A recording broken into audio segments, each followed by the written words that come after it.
And so I knew big words by the time I got to first grade. I knew big words, you know what I'm saying? So this Jane, see Jane run. See Dick run. See Spot run. See Jane, Dick, Shop, stop, run, whatever. I was sick of Jane. I was sick of Spot. And I was sick of Dick. They got on my last nerve.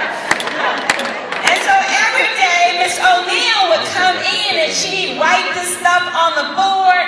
And she'd say, children, we're gonna get books. But every day it was the same thing. So my chair was too big. And my feet couldn't touch the floor, and it was raggedy. It was rickety and raggedy, and it would rock. And she'd say, Glenda, stay still. I'm thinking, I'm trying to stay still. You know, what does she want from me? Honestly, if I had understood the concept of dropping out, I would have had that conversation. If I had understood that that was something that happened in the world, I would have sure gone home and had that conversation. So I was miserable. I really hated school. I was bored out of my mind, and I was waiting for these books that never came, and it was awful. So fast forward the story. Every day I told you, she'd say, we're going to get books, we're going to get books.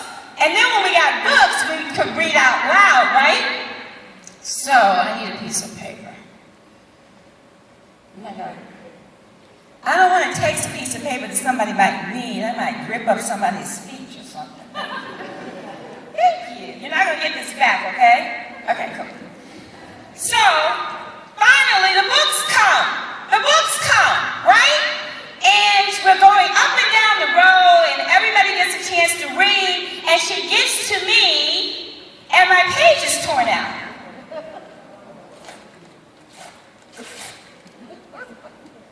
And she skips over me. Now that may not seem like a big deal, but if you were 6 years old, and you've been waiting to read, it's a big deal. And I don't tell this story to invoke pain of the past, but there's a very important life lesson in this story that my daddy taught to me that I want to leave with you today as my gift to you today. So after class was over and everybody's lined up to be dismissed to go home, I post up at Miss O'Neill's desk. And I politely said, Miss O'Neill, I need a new book. Because I wasn't putting that nasty, dirty, torn up book in my new book bag.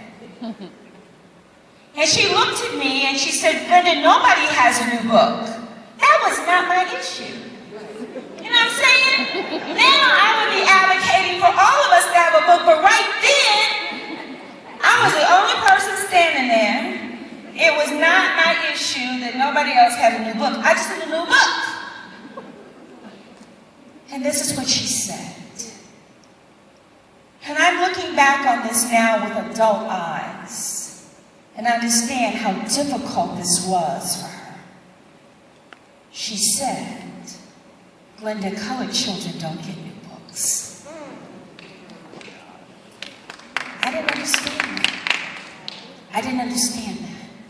My daddy worked at night, realized what a sacrifice that was later looking back at it, because they couldn't afford adequate health care for me and my younger brother, who was 4 years younger, so he would have been 2 at the time.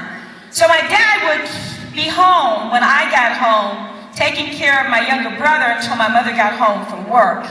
He'd take a short nap and then he'd go to work at night. And then he'd start the process all over. My dad was and will be, and throughout all eternity, because he went home to glory almost 22 years ago, very suddenly, be my hero. I'm daddy's girl. You can't love a father more than I love my daddy. So I just said, I'm going home to tell my daddy. That's right. I'm going to go tell my daddy. Because at 6, you figure your daddy can fix everything, especially if he's your hero. So I run home as fast as I can, and I go busting in the house, because back then we didn't have to lock nothing. And I go in and I say, Daddy, Daddy, Daddy, Daddy, Daddy, Daddy, Miss O'Neill won't give me a new book. before she goes home, Daddy, she says, I can't get a new book. Daddy, she says, colored children don't get new books. Now, for those young people in the audience who are looking at me like, what is she talking about? It's colored people. Let me give you the historic footnotes. Literally with I went to first grade after Brown versus Board of Education. But somehow that Supreme Court decision hadn't made it down to my elementary school. Because the books were trash. The tradition, and there are people in this audience as old as I am who know this story, they were left on the loading dock by the white schools as trash. And the tradition was that the garbage people knew not to pick them up because the janitors from the colored schools would come to the white schools at the beginning of the school year, pack up all the trash, and bring it to the colored schools. That's why my page was missing. That's why my chair didn't fit. That's why the crayons were nubs. It was all trash. And so the teachers did the best they could with a cover here and a page here and did the best they could to make do with the trash. So when I said to my daddy, Daddy, she said colored children don't get new books. This is what he said to me, and this is what I leave with you today. He says, she's right. So I want you to go in your room and get your crayons with your little red table. I had a red table and 2 red chairs, and I want you to sit down and I want you to write your own story. Because I didn't get it then, but I got it now. What he meant in his wisdom that he and my mother could not fix a system where children, colored children, didn't get new books, but he could fix me. He told me to write my own story. So when they tell you that Georgia's children are dropping out at alarming rates, where our children can't read and do math, we're going to have to say we're in the business of writing a new story of hope and possibilities and saying our children are family. We're telling that's the old story. We have come as the PTA to stand in the gap for our children. We have advocated for our children because our children are all we have. And we could build a new generation of men and women. So run on, my brothers and sisters, and write a new story of hope and possibilities.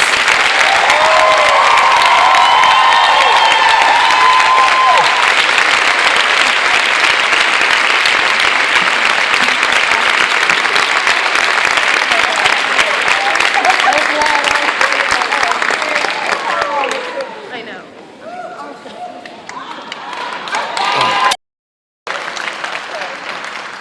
You gotta go. Thank you so much for being here. Thank you for keeping it real. And you keep it real when you get folks crying about stuff and experiences that they've had. Well, I just appreciate you so much. We appreciate you so much. And we want you to be a partner of PTA. Thank you. If you go on to the Hatchett, HATCHETT firm, FIRM.com, I promise to have that template of that letter posted by the 1st of August for you to use in your PTAs. And I would love to hear back from you. Email me to tell me what the response would be, because we have the power to write a new story. Thank you.